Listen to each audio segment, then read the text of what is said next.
In his recent book, Finding Our Way Again, Brian McLaren, author of many books on the emerging Christian way, recalls an interview he once facilitated before an assembly of about 500 pastors with author and systems thinker Peter Senge. McLaren asked, "Mr. Senge, what would you like to say to this group of Christian clergy?" In response, Senge invited his audience to reflect on a recent economic trend. Why is it, he wondered, that texts on spirituality, and especially those on Buddhism, are one of the fastest growing commodities in the publishing market today, second only to get-rich-quick manuals? Why are books on Christianity equally popular? After some discussion, Senge provided his own assessment. "I think people are attracted to Buddhism because it presents itself as a way of life, while Christianity presents itself as a system of belief." Of course, Senge is relying on a false dichotomy here, as if a lifestyle can somehow be removed from the values that inform it. But the point that he's trying to make shouldn't be lost on us in the church. Seems like these days, Christianity as a whole has become so enamored with its own abstractions, its commitments to proper doctrine, what the Bible says, that right belief has become the foundation of salvation. But the problem is, any system of belief can be manipulated to justify whatever way of life the dominant culture thinks is acceptable. When this happens, then the believers are prone to wander like wayward sheep. And though some in their midst will wonder if spirituality might in fact be preferable than the Christian faith. Wandering is just the opposite of what the Apostle Peter has in mind, though, for the newly baptized Christians that he's writing to in this little letter, put together by the Apostle Peter, or maybe attributed to him, as a manual for the Christian life, for those especially who would be leaders in the new Christian movement. The paragraph we just heard Mark read is from the section that is found in every ancient epistle and all the letters of Paul as well, and any ancient philosophers, Seneca, Cicero, any of those who wrote letters to their own disciples, they would always include a section of instructions on how to live the good life. John Wesley called such instructions sanctification. Even in his day, to his lights, too many in the Christian fold were focused so much on their conversion experience, or what he called justification, that they never got around to actually living the life that conversion makes possible. So he would say, get off the porch and into the house. For him, that conversion experience was just kind of like on the porch, and then you need to get into the house. The house is where we live. The house is where we carry on the Christian life, so that we're not so stuck on right beliefs that we don't ever get to right action. We can see this dynamic play out even with reference to some of our best beloved scriptures, such as the 23rd Psalm. I'm always amazed when I conduct funerals how many people know this beloved psalm by heart, even if they haven't darkened a door of a church since their Sunday school days. And that's a good thing, to have these comforting words in our hearts. What a wonderful resource to be able to repeat quietly to ourselves in times of danger or stress, to calm our own heartbeats to David the Shepherd Boy's lyrics, surrounding us with the assurance that we indeed have everything we need. We're invited to lay down our burdens by those green pastures and by those still waters. But, you could hear a but coming, I'm sure, if we just rely on such comforting scriptures, and you probably have your own list as well, to undergird the basics of our faith, without taking up the challenge also to live the Christian life in more edgy ways, then we're in danger of sliding into kind of a me and God spirituality. Might even give the false impression that we can live the life of faith all on our alone, even without a congregation next to us. What a strange and ironic use of this beloved psalm that would be. After all, who ever heard of just one sheep following a shepherd all by themselves? Sheep generally come in flocks or herds, don't they? They're not the smartest animals in the barnyard, I hear. So I think they'd be pretty lost without their little siblings alongside of them, right? The verses that we just heard from the second chapter of the Apostle Peter's first letter are an important and rather sobering corrective to the seductive siren song of a me and God religion. In ancient times, such letters would have been addressed to the pater familias of the community, to the one in charge, who would be mainly a wealthy male landowner. But this letter is different. This letter is written to those on the margins, who, after all, did constitute the vast majority of early Christian Jesus followers, working people, slaves, women, and those who study the sociology of first century Palestine under Roman occupation remind us that nearly all the working people were, in fact, slaves. So for us to hear Peter addressing them directly is very similar to in our day when we make a point to say the names of persons who are living under oppression. Peter is calling such down and outers to live a life of nonviolence, walking in the footsteps of Christ, who did not return the blows that rained down on him. And I know that these kinds of scriptures have been misused, unfortunately, over the years, trying to tell people who are being abused they just have to take it. That's not the point of it at all, and that's when we need to remember that we need to be biblically literate without being biblically literal.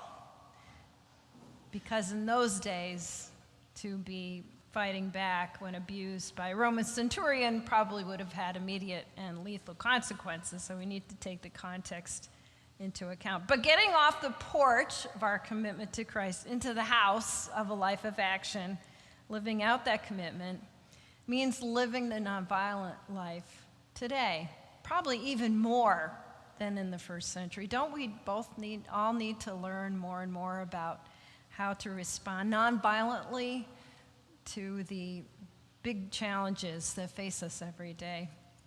Following in Jesus' footsteps means not just being compliant little sheep, comforted in our me and God religion, but also taking the time to learn those leadership skills, what they call soft skills of responding in love and compassion to the needs of the neighbor. In other words, taking the time to learn to be a shepherd, and not just a little compliant little sheep. Leading others in the peaceful and generous way of Christ, our risen Lord. I remember a time, many times really, when I was, as a pastor, was shepherded by a member of my own flock. Here's the story of one time. It was the summer before Dana and I were married. We were both in grad school at the University of Chicago. We came down to Southern Illinois for the summer. Each took 2 churches to serve for the summer, so we had 4 between us, opposite ends of Madison County, and we stayed for the summer at Dana's mom's house in Edwardsville. I had Sorrento and Donaldson, and Dana had Dow and Kirkpatrick. We met with the superintendent first thing when we came down there, and he warned us, these churches are rural. But the way he said it, the word really only had 1 syllable, rural. All right, did I say that right, Dana? So my sister-in-law, Linda, had loaned me her Dodge Dart for the summer. If you've never heard of a Dodge Dart, that's because it's an old car. It was pretty old even then.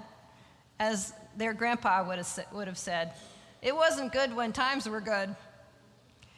The first Sunday of my new appointment, I drove out to that first church in my 2-point charge. Everything went well, although I did learn in subsequent weeks that I needed to arrive a little early so I could sneak into the outhouse if I had to, as the little church had no indoor plumbing. I was welcomed by the whole congregation, 6 people, 5 little old ladies, and 1 man. They were very happy to see me and seemed to receive my message with gladness. First service under my belt, drove to the second church, a few miles away. When I arrived, I saw, through the open door, a youngish man standing in the sanctuary of the little frame church, sort of toward the back, with a group of folks gathered around him. He was teaching the adult class. Service started a little while later. Everything seemed to go okay. And there were 12 people who had doubled my attendance. All seemed to be from the same family, related to the young man. I said the benediction, greeted them all at the door. Then I went back up into the chancel to collect my stuff. When I got back out to Linda's car, it wouldn't start. You know that sound when you're trying to start a car and it wouldn't quite turn over, like, You've been there, I'm sure. Tried and tried, sitting in the driver's seat, looking out the window going, here I am out in the middle of nowhere. Everybody has already left. What am I going to do? Feeling a little bit like that lost lamb. Little lost lamb, a little frustrated. But then I heard a gentle tap on the window. It was the young man who had been teaching the Bible study. So I got out and he got in, tried starting the car, no dice. So he opened the hood and looked under the hood at the engine, and then finally he said, why don't you come back with me to the house? We'll have lunch with the family, and then we'll come back here and look some more at the engine when I have my tools. So I rode with him in his enormous Buick back to his farmhouse and enjoyed a delicious and ample Sunday dinner with most of the people who had been at the service sitting around the table. After we ate, to my shock, the young man gave me the keys to the Buick and said, bring it back next week. This was a Sunday-only church job, so I wasn't expected back there till the following Sunday. But what are you going to do? I said. I can drive my tractor, he said. See you next week. Nice sermon, Pastor. I drove away in the Buick. I could barely see over the dashboard, and it had the 4 on the column, like where's the clutch? All in all, that was an experience of being shepherded. I'd never met this young man before in my life. Our backgrounds, education, values, politics, theology could not have been more different. Nowadays, we'd probably think about the situation in terms of red countryside, blue cities. But I was faced with a situation where suddenly the roles were reversed. The pastor needed shepherding, sitting in that dysfunctional vehicle.